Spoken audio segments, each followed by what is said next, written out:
So good day mga ka-DS, no? Pupunta pala tayo ng 10th Avenue. Magkukumute tayo. Kasi dito lang yung pesa na meron. Makahanap tayo ito. Yan. Bumili tayo sa 10th Avenue, no? Tinakatan natin. Yan. Dito na ako dumaan sa, sa 11. Lalakarin ko hanggang Balintawak kasi doon ako sasakay pa uwi.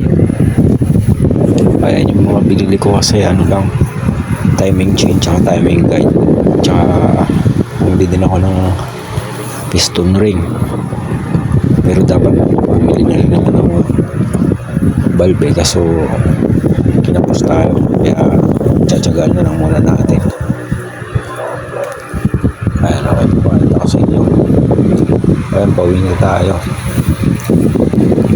Nakapagod mag-commute, ang layo ko kasi.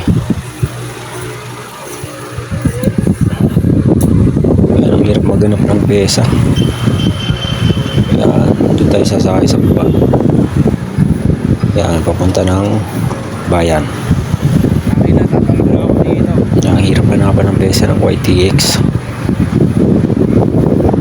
Meron man sa mga branch kaso order pa. So may daanan pala tayo ditong Sapaw. Pwede maligo dyan eh. Kaso ngayon bawal kasi pinagbabawal na lang. Marami isda.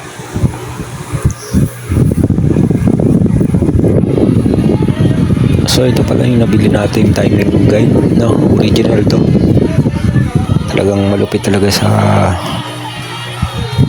10th Avenue. Ayan, ito replacement piston kasama yung piston kit nya. Standard size. Tsaka ito sa advance. Ayaw na mag-pitron. Nakakaitim ng makina. Mainit pa. So ito yung papalitan natin. Timing binigay sa akin eh. Ayan, mura lang yun doon. Nasa 250. Mahal lang yung timing guide. Nasa 380. Ayan. Ayan o, kita nyo naman ang itim. Depende talaga sa langis, no, na gagamitin nyo. Mas maganda pa rin talaga yung Yamaha. Ayan, so yan. Ito original part ng ito binili natin sa 10th Avenue.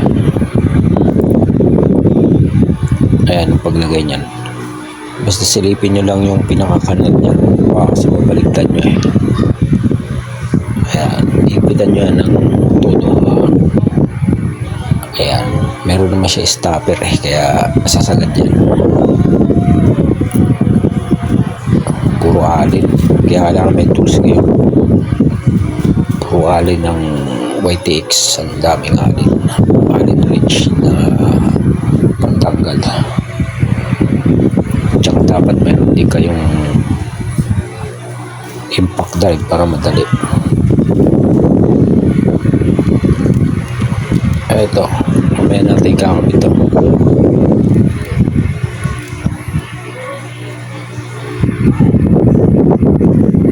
Ito mo, grabe. Ayan, sa ilalim ng dagat.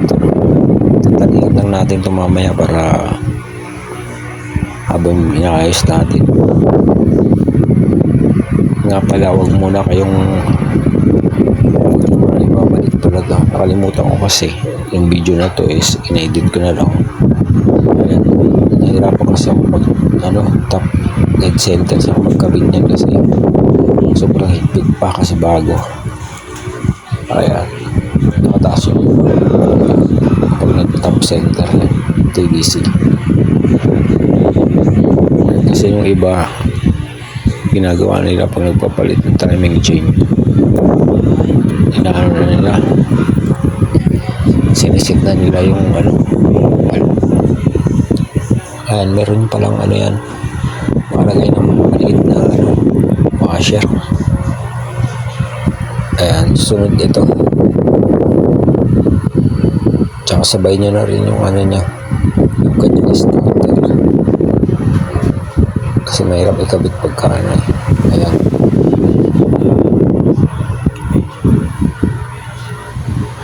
Meron pala yung din yung ring doon sa kabila. Ayan, tapos may kunya maliit. Yan, kailangan sakto yan, no? Sisilipin nyo para kung pumasok mas mamaya binalit nyo, hindi pala nakapasok. Kaya sisilipin nyo ng matindi yan.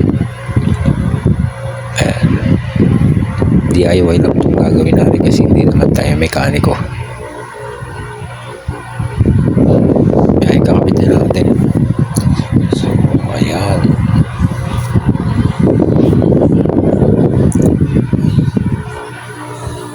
Tsaka na muna yung gasket.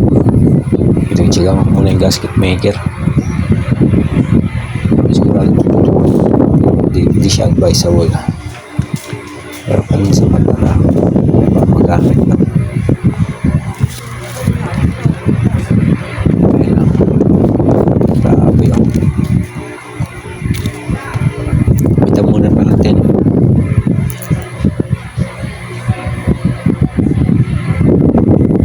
Ayun na, okay na siya. Ayun, gasket maker. Yung ginamit natin.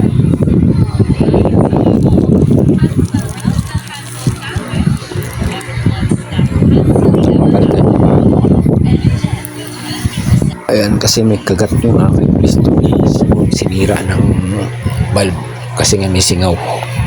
Ayan, mukhang balik din tayo ng valve pero hinasa ko na lang muna kasi wala ko tayong budget, no? Ayan. Ayan, lilinisin din natin yan. Yung pinakaloob niya tatanggalin natin kasi para isang paklasa malinis din natin. Ayun, may tama ng bulb ko dyan eh, kaya makapal yung carb, kumakain ng langis. Kaya madali naman magtanggal na ito. Kasi pagtanggal niyo yun, puro alin, yun nga lang ang problema dito, puro alin. Kailangan talaga original na alin para hindi masira. Ayan, dudukutin nyo lang yan, may tutulak na.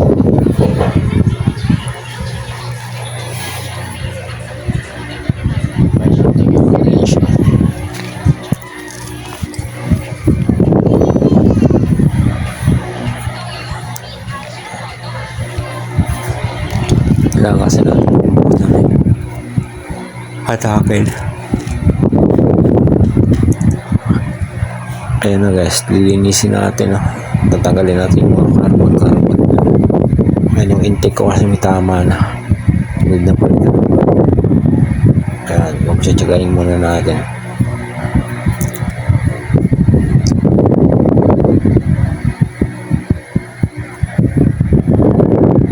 Gumamit pala ako dyan ng pang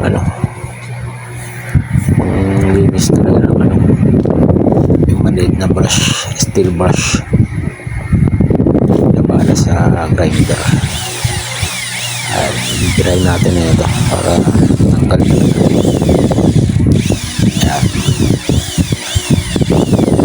Nasakto yan. Hindi naman butas kahit yung exhaust intake.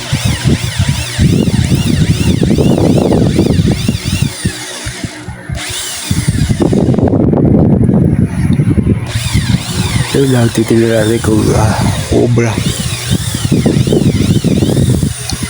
Kasi matagal kasi itong gawain natin eh. Top overhaul na rin ito eh. Madami kasi babaklasin. Kaya mahirap yung maging mekaniko.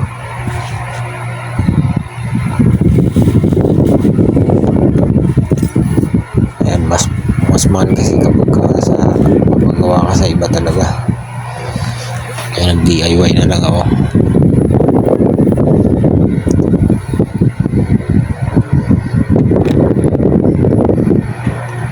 Yan, lilinisin lang natin ito lahat.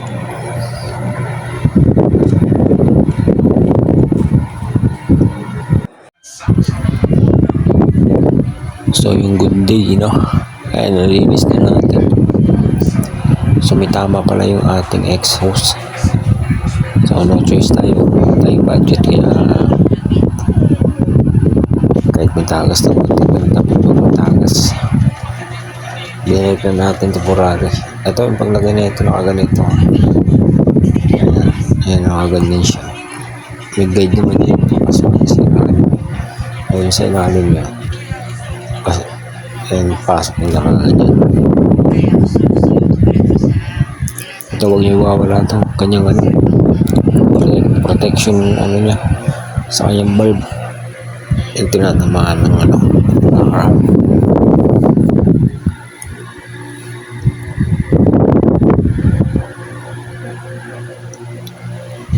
So standard lang yun yung ating wala naman tama yung block natin, pero buti na lang wala talaga kasi gastos pa na lang.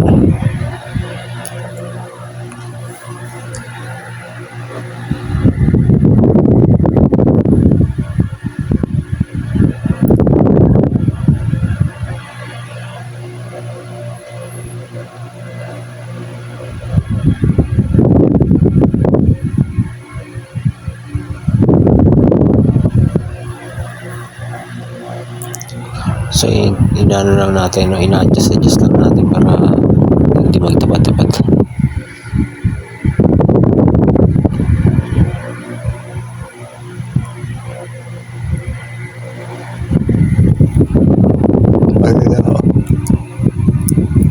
Yung tayo, ayun, nakataas na yung